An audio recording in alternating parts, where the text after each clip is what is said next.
Yes, you're live on Pure 95.7 HammerTime. Any Uncle AB Crentsil, ne aging como. Papa Samo. Papa Samo. Samolina. Yes, Samolina. Bridge almost come when you come and say, almost that you feel. Yes. I'm not recording, no, you know. Yeah, no, London. Omo Kubuti, almost a coin, you know. That's hey, Asamo, just say, and Crawford.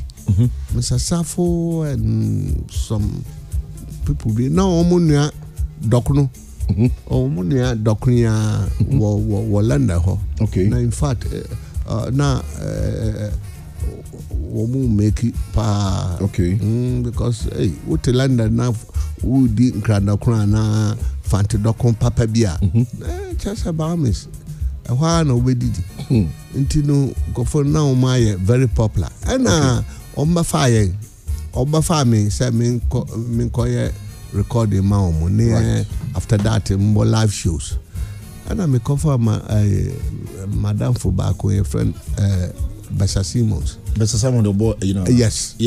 Currently Bessa Simons. Exactly. Okay. Cover no says Bessa offer men into me and corner wabo keyboard. And so he was interested in pa na yekoye with others with about 3-4 musicians, right, in addition and a pa yekoye microphone and you negotiate we you bibia go paper so and sana ye ko studio na nyum ko a ye ba ye no munim wohu no munim enti eja ye wura studio and ya papa studio no kra omunya adaje no ma ba hobby. Okay, ebeti what is going on enti ye bobo na drew level bi I say omo mix no and ye frɛ omo say omo meti about 5 pieces of songs. Yeah, and I no 4. Okay, and I omuti enyum ya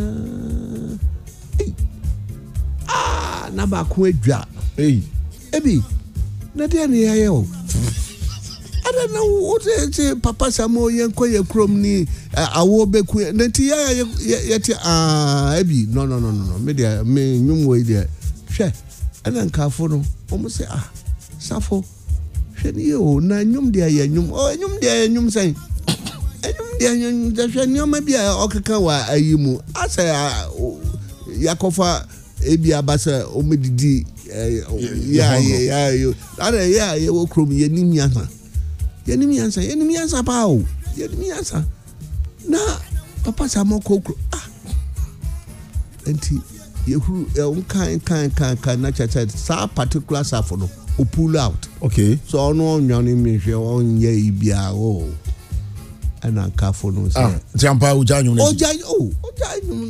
ojanyum ene wa brepa o minia na mo kafo no tia meka. Okay, 3 no they paid me. Now team and someone carried it. Yes, okay.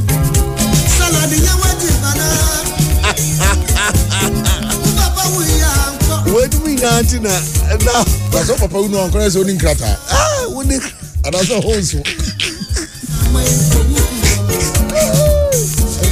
Yes, you're live on Pure 95.7. The show is getting more interesting. I am running so a bit. I'm check it too heavy and also.